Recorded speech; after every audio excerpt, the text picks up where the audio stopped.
사랑합니다. 옆에 분들과 인사할까요? 사랑합니다. 축복합니다. 인사하겠습니다. 지난 한 주간도 살아내시느라고 고생하셨습니다. 수고하셨습니다. 그런 의미에서 옆에 분들에게 다시 한번 인사하실 때 수고 많으셨어요 라고 한번 동성끼리는 이렇게 어깨도 한번 토닥거려 주면서 좀 인사했으면 좋겠어요. 수고하셨습니다. 한번 인사할까요?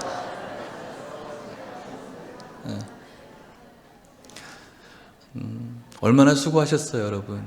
정말 수고하셨습니다.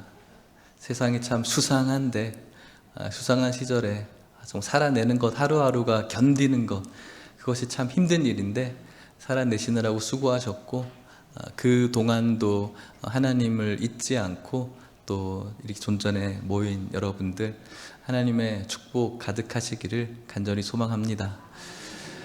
오늘은 여러분들과 이 마가복음 앞에 서려고 합니다. 마가복음 앞에 서서 주님이 주시는 은혜가 있습니다.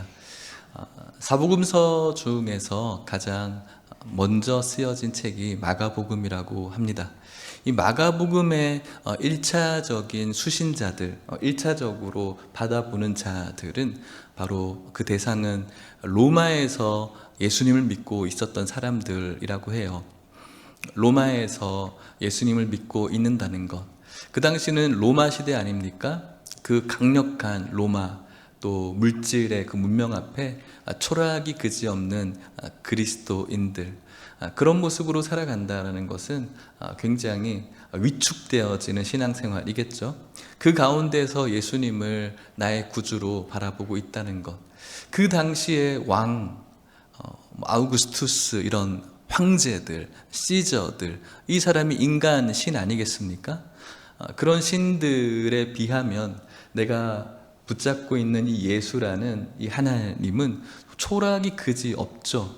그것도 죄인의 죽음으로 가장 끔찍한 형틀인 그 십자가에 죽어간 한 인간의 죽음이라고 생각할 때, 그런 분과 만왕의 왕처럼 여겨지는 그런 시저의 그런 모습을 비교해 볼 때 얼마나 초라합니까? 그 가운데서 신앙을 가지고 살아간다는 것은 참 힘든 일이고 고독한 일이고 외로운 일입니다.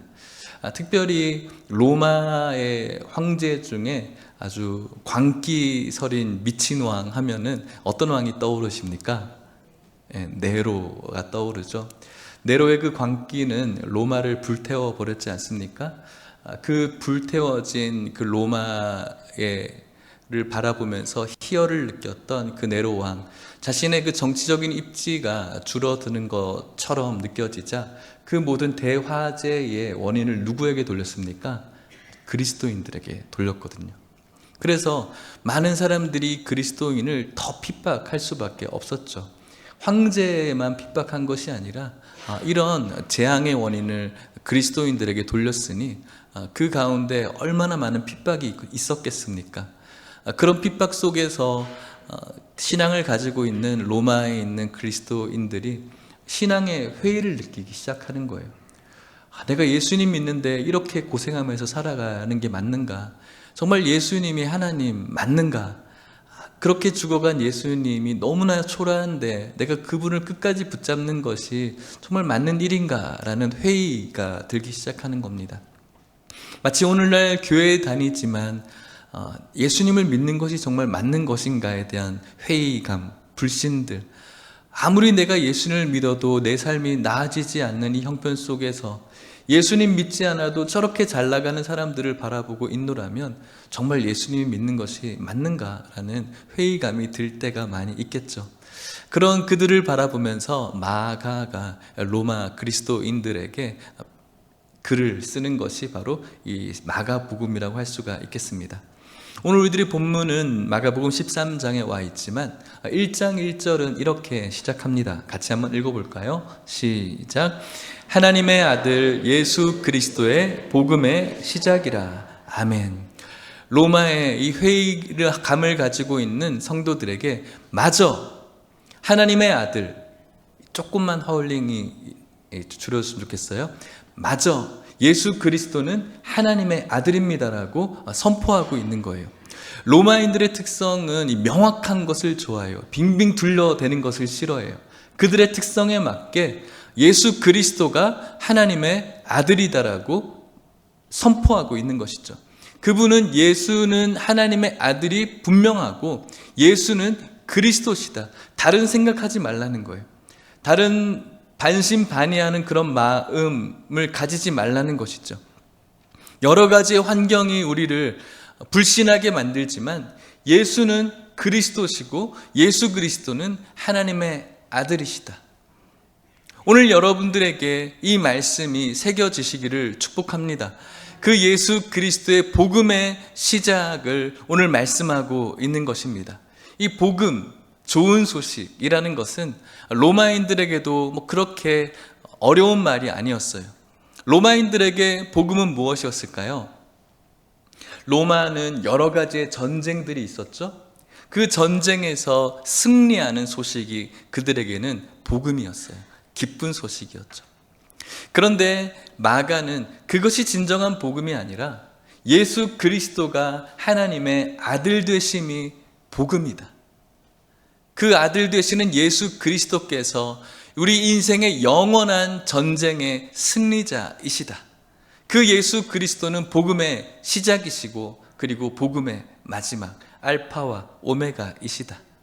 그렇기 때문에 오늘 여러 가지의 불신과 회의와 그리고 영적인 나태함과 무감각함으로 살아가는 크리스찬들에게 예수 그리스도께서는 하나님의 아들이시고 복음의 시작이심을 오늘 저와 여러분들에게 알려주고 있으심을 믿으시기를 축복합니다. 그 예수님께서 지난주에 말씀하셨습니다. 하우링이 조금만 더 줄였으면 좋겠습니다. 그 예수님께서는 회개하라 천국이 가까웠다라고 말씀하셨죠. 그분의 첫 설교였습니다. 천국이 가까이 왔다. 그 하나님 나라의 시급성에 대해서 말씀해 주셨습니다. 그리고 그 예수님께서는 오늘 말씀을 통해서 하나님 나라가 가까이 오고 있는 저와 여러분들에게 어떠한 모습으로 살아가야 되는지를 말씀을 통해서 설교해 주고 있습니다. 마가복음 13장 28절 말씀을 같이 읽어보겠습니다. 시작. 무화과 나무의 비유를 배우라. 그 가지가 연하여지고 잎사귀를 내면 여름이 가까운 줄 아나니. 아멘. 무화과 나무를 보라고 말합니다. 이스라엘 백성들에게 무화과 나무는 그렇게 생소한 나무가 아닙니다. 굉장히 친숙한 나무이죠. 이 나무의 특성은 여름이 다가올 때 이 잎사귀가 연해진다는 거에 특성이 있어요. 몇 월 며칠부터 봄 끝, 여름 시작, 이것을 우리가 절기로는 가지고 있지만 우리는 자연스럽게 가을이 오고 겨울이 오는 것을 우리도 알 수가 있는 것처럼 무화과 나무의 가지가 연해지면은 이제 봄에서 여름으로 바뀌는구나라는 것을 알고 있어요. 자연의 법칙이죠. 이 법칙은 진리예요. 우리도 알고 있습니다. 여러분, 지금이 여름입니까? 가을입니까? 모르세요? 아직까지 너무 오늘 오시는 분, 저는 좀 날씨가 선선해졌다라고 생각하는데 우리 권사님들한테 그러니까 많이 선선해졌죠니까 아주 더워 막 그렇게 얘기하시더라고요. 입추가 지났고 하늘이 벌써 높아졌지 않습니까?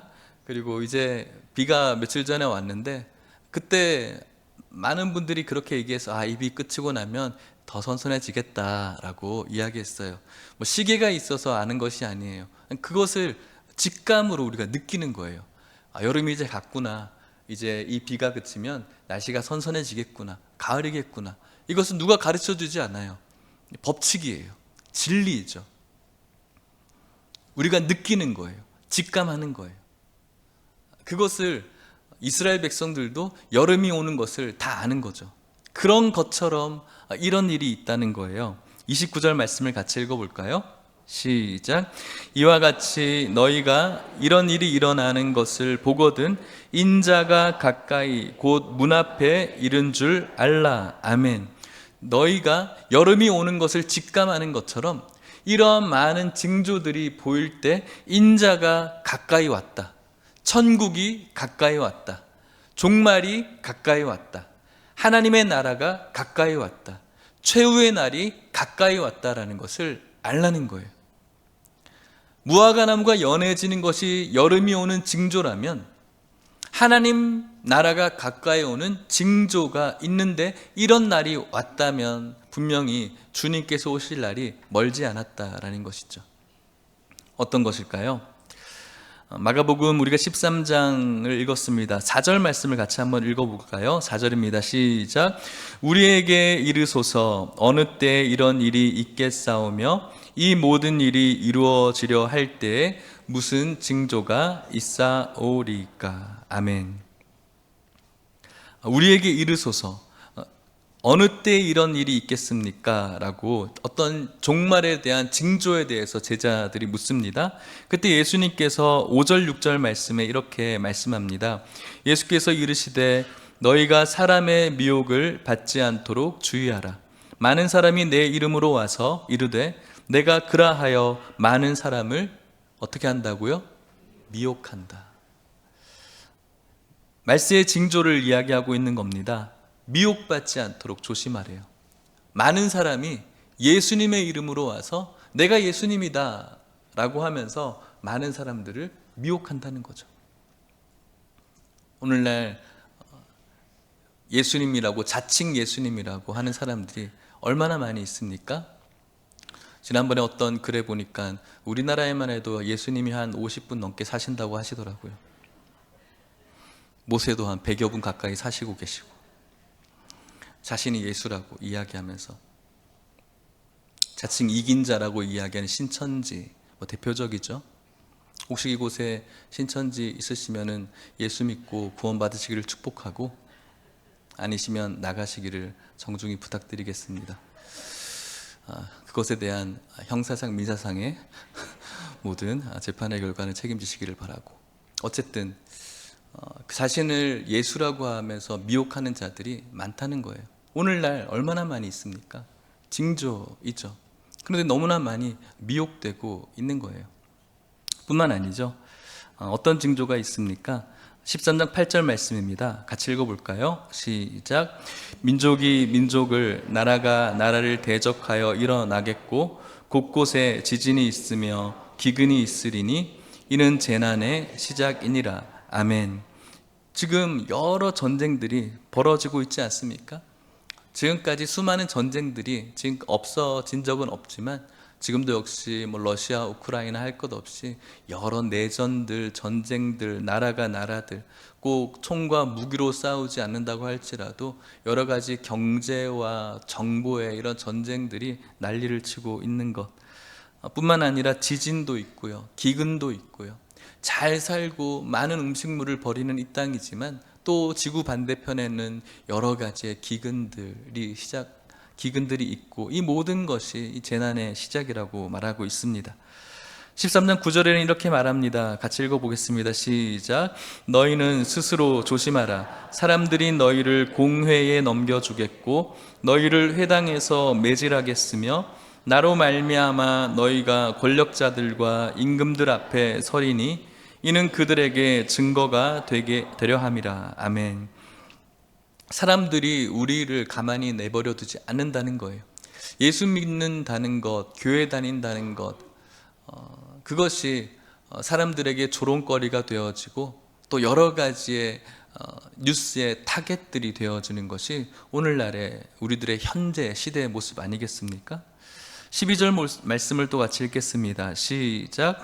형제가 형제를, 아버지가 자식을 죽는 데에 내주며 자식들이 부모를 대적하여 죽게 하리라. 아멘. 불과 한 3, 40년 전만 해도 이런 일이 있을 것이라고 생각해 본 적이 없죠. 그런데 심심치 않게 이런 일들을 요즘 볼 수가 있습니다. 뉴스에서. 이제는 더욱더 놀랄 것이 없는 것 같아요. 보험 때문에 부부들끼리 서로 죽이고, 또 보험 때문에 부모님을 죽이고, 재산 때문에 그렇고, 자신이 낳은 아이들이지만은 게임에 도박에 미쳐서 방치하며 죽이고, 이런 일들이 어떻게 가능했습니까? 그런데 그런 일들이 지금 우리 사회에 지금 일어나고 있지 않습니까? 이것이 바로 징조들이라고 하고 있는 것입니다. 분명히 여름이 오면 이런 징조들이 있는 것을 직감할 수가 있는데, 이런 징조들이 왔는데도 우리가 아무런 직감과 인식이 없이 살아간다. 이것은 굉장히 어리석은 성도라고 할 수가 있겠습니다. 사회에 이러한 현상이 일어나는 것을 보면서 교회에 다니지 않는, 예수님 믿지 않는 사람들도 이야기해요. 말세다, 말세다 라고 이야기를 하죠. 믿지 않는 사람들도 직감해요. 이것이 지금 말세다, 정말 말세구나라는 것을 이야기를 해요. 그런데 교회 안에 있는 사람들이 이것에 대해서 관심이 없고, 이것에 대해서 생각하지 않고, 이것에 대해서 집중하지 않고 있다는 것이죠. 분명히 예수님께서 징조에 대해서 말씀해 주셨음에도 불구하고 그것을 직감하지 않으며 그냥 세월에 떠밀려서 그냥 그런 날을 살아간다면 이것은 굉장히 어리석은 일을 하고 있는 것과 마찬가지라는 겁니다. 예수님 분명히 말씀하며 설교하십니다. 30절 말씀에 내가 진실로 너희에게 말하노니 이 세대가 지나가기 전에 이 일이 다 일어나리라. 31절에 천지는 없어지겠으나 내 말은 없어지지 아니하리라. 아멘. 예수님께서 하신 이 설교의 말씀은 분명히 살아있는 말씀이고 없어지지 않을, 이루어질 생명의 말씀입니다. 천지는 없어질 수 있습니다. 우리가 이것은 영원할 것이라고 생각하는 이 세상의 것들은 없어질 수가 있습니다. 이 당시에 가장 대표적인 천지는 무엇일까? 없어지지 않을 것이 무엇일까? 저는 그것은 로마라고 생각해요. 로마의 번영은 이들에게 영원할 것이라고 생각했겠죠. 모든 세계를 주름잡고 있는 이 로마의 군사력과 막강한 힘은 영원할 것이라고 믿었을 것입니다. 황제의 권력도 영원할 것이고 그들의 군사력도 영원할 것이고 모든 것이 영원할 것이라고 생각했지만 그 영혼은 있지 않았습니다. 망해버렸죠. 멸망했습니다. 영국이 한때 이 세계를 주름잡았습니다. 해가 지지 않는 나라였죠. 하지만 지금은 해가 져버렸죠. 오늘날은 미국이 망하지 않을 것이라고 많은 사람들이 이야기합니다. 경제, 군사력, 문화 뭐 할 것 없이 이 세계, 이 지구촌의 경찰국으로서 망하지 않을 것 같지만 그렇지 않습니다. 천지는 없어집니다. 뿐만 아니라 우리가 영원할 것이라고 믿고 있었던 것들 중에 가장 대표적인 것이 무엇입니까? 사랑은 영원할 것이다. 어떻습니까? 사랑은 영원합니까? 그것에 대해 대답을 잘 못하죠. 아마 여러분들이 초등학교 때나 고등학교 때는 사랑은 영원할 것이라고 배워왔고 또 그렇게 믿어왔습니다. 그런데 여러 광고의 카피나 드라마에서 사랑이 어떻게 변하냐 뭐 이렇게 얘기하기도 하고 그 사랑이 변한 것에 대해서 그 현실에 마주하면서 낙심하고 절망하는 절규를 우리는 들을 수 있습니다. 사랑 역시 인간이 그토록 영원할 것이라고 생각했던 그 사랑은 돈 앞에, 그리고 그 사랑은 여러 가지 가치 앞에 여지없이 무너지는 것을 오늘날 발견할 수 있지 않습니까? 천지는 없어집니다. 그러나 하나님의 말씀은 영원하다. 그 말씀은 분명히 이루어진다라고 예수님께서 말씀하고 있는 것이죠. 그렇기 때문에 우리가 해야 될 것이 무엇인가? 32절 말씀은 이렇게 말합니다. 같이 읽어볼까요? 시작.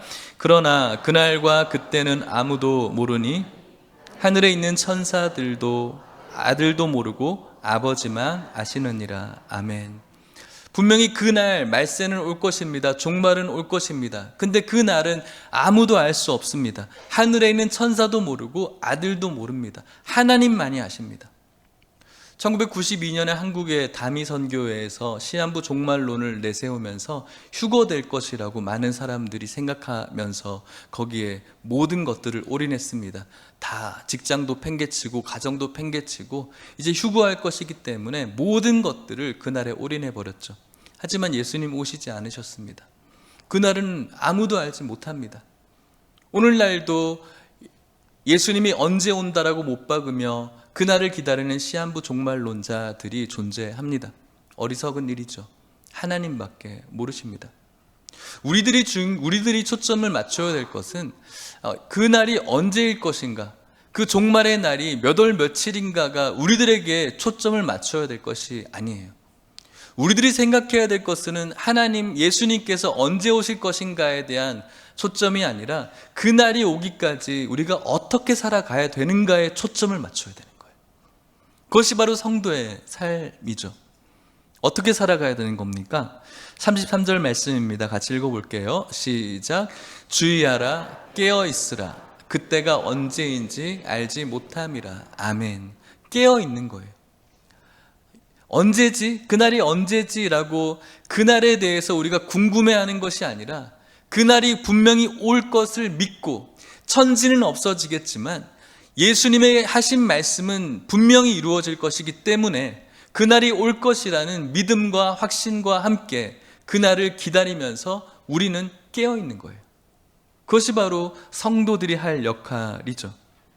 그러면서 예수님께서 예를 들어 주시는 겁니다. 34절 말씀에 가령 사람이 집을 떠나 타국으로 갈 때에 그 종들에게 권한을 주어 각각 사물을 맡기며 문지기에게 깨어있으라 명함과 같다. 주인께서 떠날 때가 있습니다. 종들에게 청지기로서 사물을 맡기죠. 그때 동안 종들은, 일하는 사람들은 깨어서 그 일을 계속해서 주인이 있는 것처럼 하는 것이 해야 될 일이죠. 언제 올지가 아니라 그때까지 깨어 있는 거예요. 저도 예전에 부목사로서 사역할 때 담임 목사님이 한 번씩 출타하시면 그렇게 좋을 수가 없었어요. 마음이 뭔가 편안해지면서 담임 목사님이 계신 거랑 안 계신 거랑 제 마음이 그 여유가 달라지더라고요. 저뿐만 아니라 같이 있었던 부교육자들도 똑같은 마음이었던 것 같아요. 그러면서 담임 목사 안 계시니까 우리 차로 차 한 잔 마시러 갈까? 그러면서 차도 한 잔 마시고 그랬던 것 같아요. 그러면서 이제 담임 목사님 오실 날이 멀지 않았다 하면서 같이 다시 하자 뭐 이렇게 할 때도 있었어요. 언젠가는 음식점에 갔는데 음식점 그 식당 위에 이런 교훈처럼, 그 가훈처럼 이렇게 써 있더라고요. 사장님이 보고 계신다라고 이렇게 써 있더라고요. 그거 보면서 굉장히 많이 웃었던 기억이 있어요. 그러니까 종업원들이 사장님이 보고 계신다라는 적을 보면서 열심히 깨어 있으라라고 하는 뭐 그런 말이겠죠. 그것이 성도의 마음이어야 되는 거예요. 깨어 있는 것. 어떻게 깨어 있어야 되는가? 13장 35절 말씀에 이렇게 말합니다. 그러므로 깨어 있으라. 집 주인이 언제 올런지, 저물 때에 일런지, 밤중일런지, 다굴 때에 일런지, 새벽일런지 너희가 알지 못한다. 36절 말씀에 그가 호련히 올 것이다 라고 말합니다. 갑자기 올 것이거든요. 알지 못해요. 우리가 예상했던 그때에 오지 않아요. 어떤 분들은 내가 교회 다니는 것이 좀 불편하고 힘들어서 나중에 죽을 때 그때 회개하고 예수님 믿으면 그게 참 좋겠다 생각을 하는 분들이 있어요. 이곳에서도 좀 계시죠? 교회 다니는 거 너무 힘드니까 내 마음대로 재밌게 살다가 내가 죽을 때 그때쯤에 회개하고 예수님 믿고 잘못했다고 용서받고. 그런데 여러분, 그럴 일이 벌어지지 않는다라는 것에 저는 더 많은 확신이 있어요. 여기서 회개하지 못하고 그런 마음을 갖지 못한다면 그때에도 우리들에게 그런 마음이 들 리가 저는 없을 거라고 생각이 듭니다.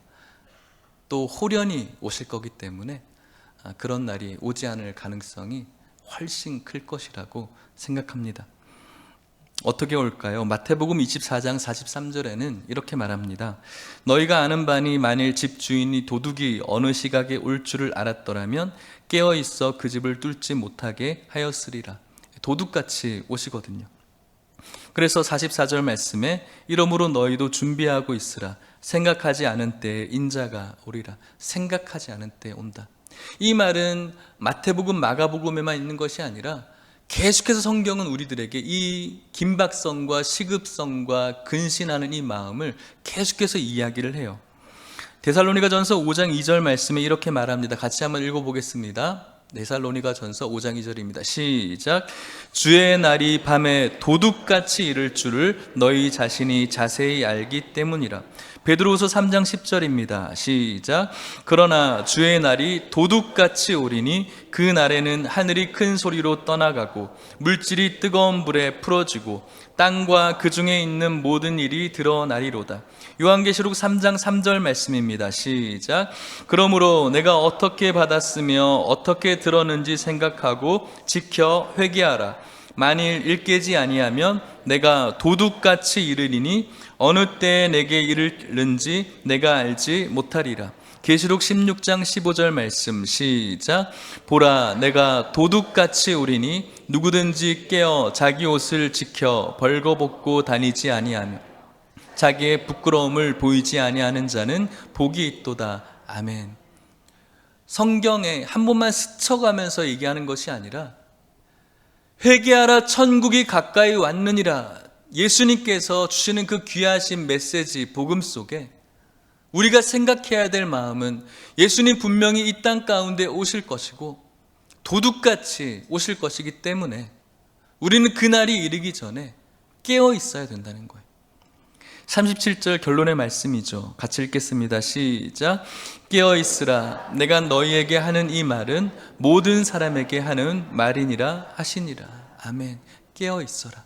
이 말은 몇몇 예수님께서 중요하다고 생각하는 몇몇 제자들에게 하신 말씀이 아니라 모든 사람에게, 이 말을 듣고 있는 여러분들에게, 저에게 하는 말씀이에요. 깨어 있어야 된다.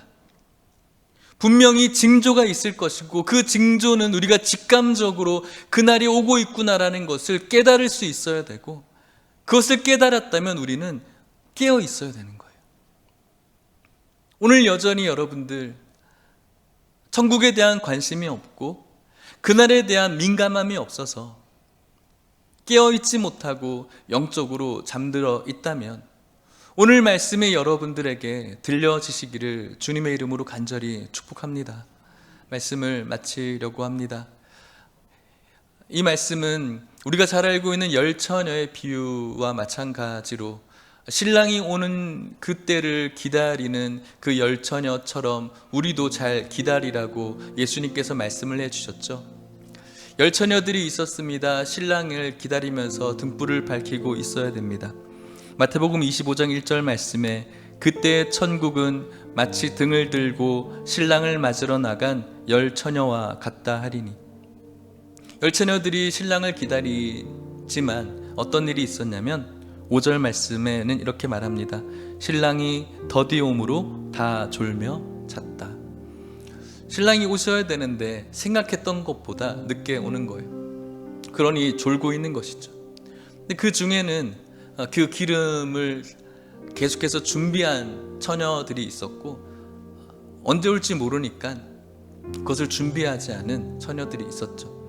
신랑이 왔을 때 그것을 준비하지 못했던 자들은 어리석은 자이고, 준비했던 자들은 슬기로운 자이며, 준비하지 못했던 자들에게 너희들을 알지 못한다라고 말씀을 하는 것입니다.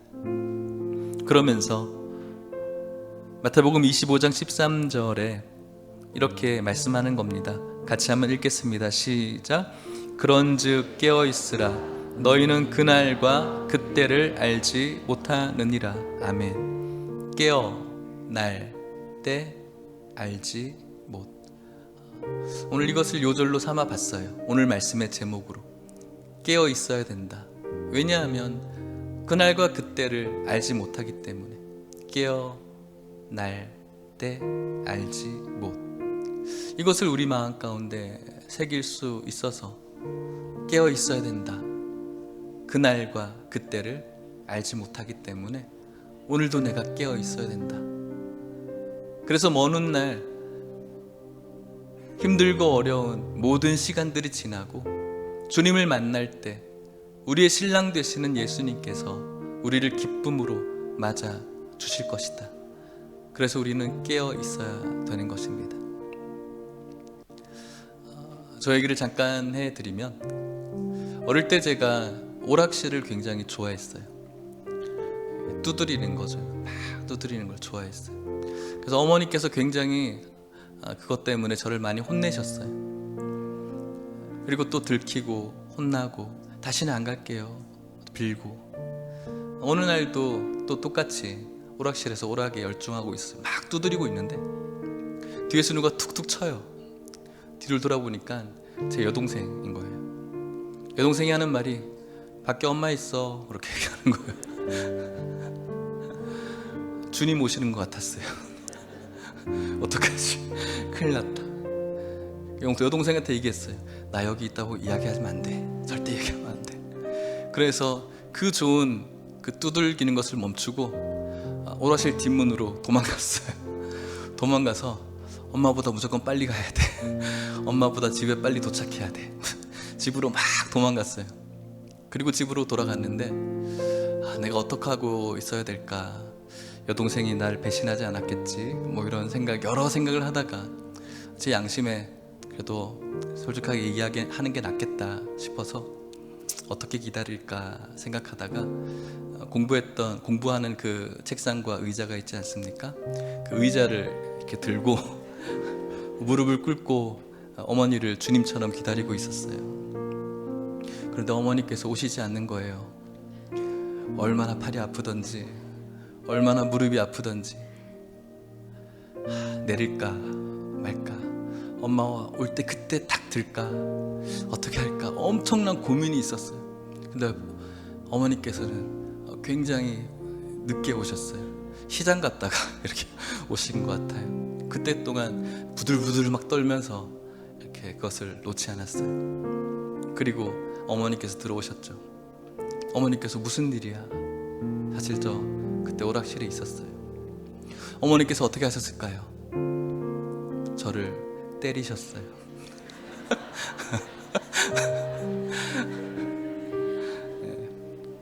근데 좀 덜 혼냈겠죠? 원래는 더 혼나야 되는데 그 모습을 보고 정상 참작을 해주셨겠죠. 사랑하는 성도 여러분, 우리 하나님께서는 우리가 이 신앙의 길을 걸어가는 신앙의 길의 불편함들, 의자를 들 만큼 이 신앙의 불편함들, 내려놓고 싶다, 내려놓고 싶다, 주님 부르실 때 그때 내가 다시 들까? 그래도 들고 있어야 돼. 이 길은 참 외로운 길이야, 힘든 길이야. 그런 길을 끝까지 깨어 있으면서 갈 때 연약하고 죄 많은 우리들의 인생이지만, 우리 어머니는 정상 참작해서 조금 때리셨겠지만, 그 길을 우리가 끝까지 걸어갈 때 그 길 끝에서는 예수님이 우리의 모든 연약함을 다 품에 안아주시고 저와 여러분들을 죄 없다, 수고했다, 너무 잘했다라고 칭찬하시면서 저와 여러분들을 맞아주시는 너무나 좋으신 하나님이심을 믿으시기를 축복합니다. 오늘도 깨어 있어서 우리의 모든 연약함을 예수님의 십자가 앞에 회개하시고, 주님 부르시는 그날 말세의 날이 왔음을 저와 여러분들이 직감적으로 느끼시면서 더 이상 세상에 휘둘리시면서 그냥 세워라 내어라, 이렇게 사는 게 맞겠지, 저렇게 사는 게 맞겠지, 시간에 떠밀려 살아가시는 것이 아니라 깨어 있어서 그 길이 어쩌면 이 로마 시대를 살아가는 이 로마 시민들, 로마 기독교인들처럼 외롭고 고생스럽고 힘든 일이겠지만, 조롱받는 길이겠지만, 그것이 맞는 길임을 기억하면서 이 세상의 수많은 신이라고 이야기하는 가치관 속에서 예수 그리스도가 하나님의 아들이시다, 그분이 나에게 있어서 복음이다, 기쁜 소식이다, 그분을 나의 영원한 구세주로 믿으면서 주님 부르시는 그날까지 깨어있는 여러분들이 되시기를 축복합니다. 그 마지막 날 저와 여러분들에게 눈물과 슬픔의 날이 아니라 기쁨의 눈물과 축제와 같은 즐거움과 그토록 보고 싶어 하던 예수님을 바라볼 수 있는 기쁨으로 맞이하는 그런 날 되시기를 주님의 이름으로 간절히 축복합니다. 우리 같이 찬양하고 기도했으면 좋겠습니다.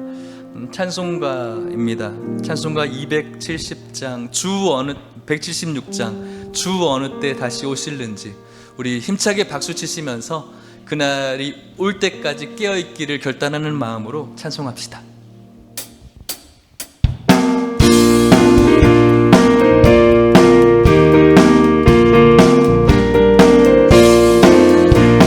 주 어느 때 다시 오실는지 아는 이가 없으니 등 밝히고 깨어 있어 주를 반겨 맞으라.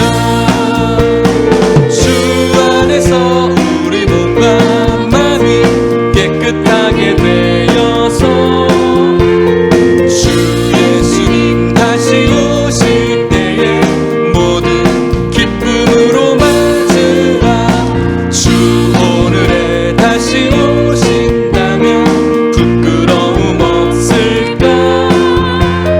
잘하였다 주님 칭찬하며 우리 맞아주실까.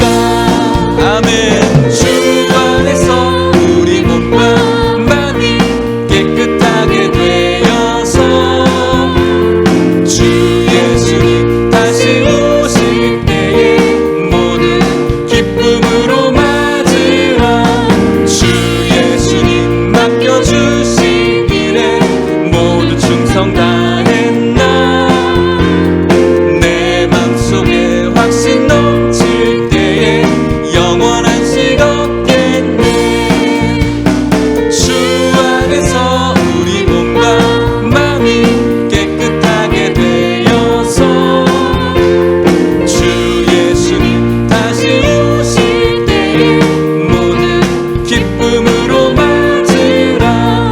주 예수님 언제 오실는지 한밤에나 낮에나 늘 깨어서 주님 맞는 성도 주의 영광 보겠네. 아멘. 주 안에서 우리 몸과 마음이 깨끗하게 되어서 주 예수님 다시 오실 4절입니다.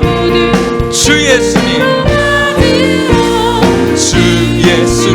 언제 오실는지 한밤에나 낮에나 늘 깨어서 주님 맞는 성도 주의 영광 보겠네. 아멘. 주 안에서 우리 몸과 마음이 깨끗하게 되어서 주 예수님 다시 오실 때에 모두 기쁨으로 맞을. 주 안에서 우리 몸과 마음이 깨끗하게 되어서 주 예수님 다시 오실 때에 모두 우리 다시 한번 깨어있는 그 마음으로 찬양합시다. 주 안에서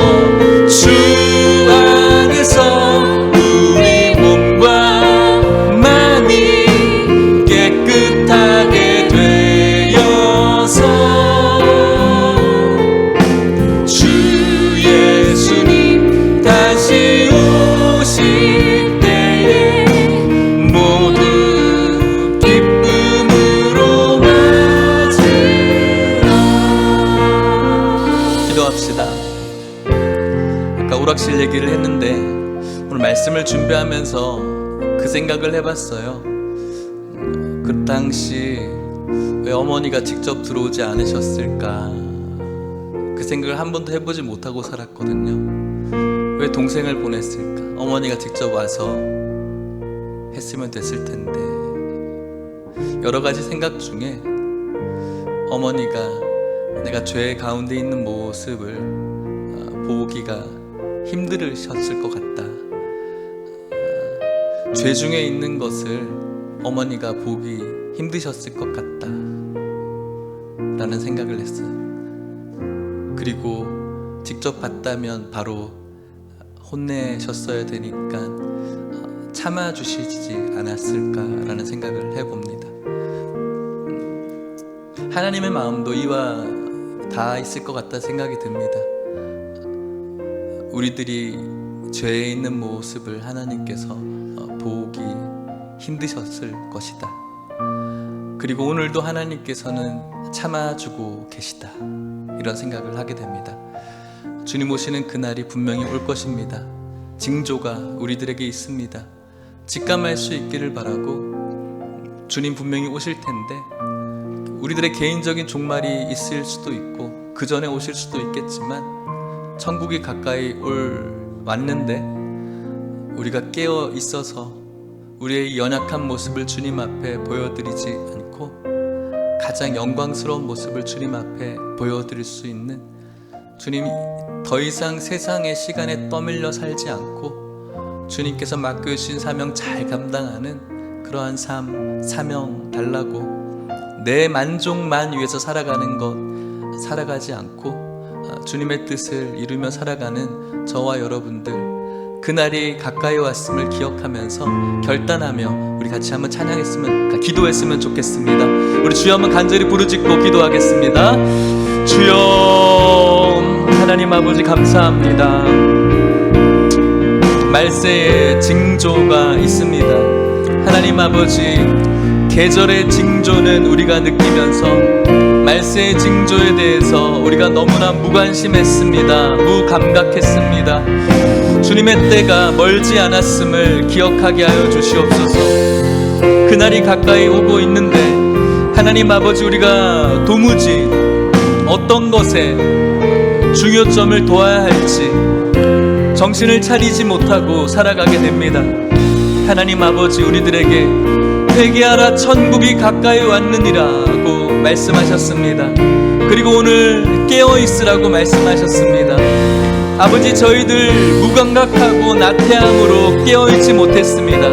용서하여 주시옵시고, 하나님, 우리들이 언제 올지 모르시는 그 날을 궁금해하지 않고 그 날이 이르기까지 늘 깨어있어서 근신하며 내려놓고 싶은 이 신앙의 길을 끝까지 붙잡으며 주님 바라볼 수 있는 축복된 성도들 될 수 있도록 주님이여 인도하여 주시옵소서.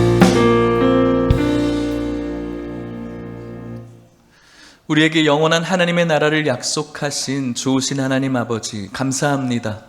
오늘 주님의 또 귀한 설교를 들려주셔서 감사합니다. 회개하라, 천국이 가까웠노라고 주님의 설교를 시작하심으로 또 오늘 우리들에게 그날이 가까이 왔음을 직감하게 하시고 다시 한번 되새기게 하여 주시니 감사합니다. 하나님, 저희들 너무나 하나님의 나라 그날에 대해서 무감각하고 그것에 대해서 무관심하게 살았습니다. 용서하여 주시옵소서. 우리들에게 맡겨주신 종의 사명들이 분명히 있을 텐데 하나님, 저희들 너무나 그것에 대해서 무관심하며 우리의 마음과 우리의 기분만 즐기면서 살아가게 되었습니다. 용서하여 주시옵소서. 계절에 변하는 것을 직감하지만 주님 나라가 가까이 오는 것을 직감하지 못했던 우리의 영적인 무감각함을 주님 앞에 고합니다. 용서하여 주시옵소서. 주님 나라가 가까이 오고 있음을 기억하게 하여 주시옵시고 깨어있게 하여 주시옵소서. 의자를 높이 쳐든 것처럼 아주 힘들고 후들후들 걸리는 그런 신앙의 삶이지만 하나님, 그 십자가를 놓지 않게 하시고 포기하지 않게 하여 주시옵시고 끝까지 주님 오시는 날까지 지고 갈 수 있는 우리 모두 되게 해 주셔서 먼 훗날 우리들의 인생의 마지막 그 끝에서 우리를 두 팔 벌려 안아주시며 잘했다고 칭찬해 주시며 영광스럽게 맞이하실 예수님 기쁨으로 만날 수 있는 우리 모든 성도님들 될 수 있도록 축복하여 주시옵소서. 지금은 예수 그리스도의 은혜와 하나님의 사랑과 성령의 교통하심이 깨어있으라, 그날과 그때를 알지 못한다라고 말씀하시는 오늘 예수님의 설교를 마음에 새기면서 우리가 짊어져야 될 그 십자가, 주님 부르시는 그날까지 충성스럽게 지다가 먼 훗날 영광스럽게 주님 만나기를 사모하는 오늘 이곳에 있는 모든 성도님들과 이들의 가정과 사랑하는 하남예일교회와 다음 세대 우리 아이들 가운데 이제부터 영원토록 함께 있을지어다. 아멘.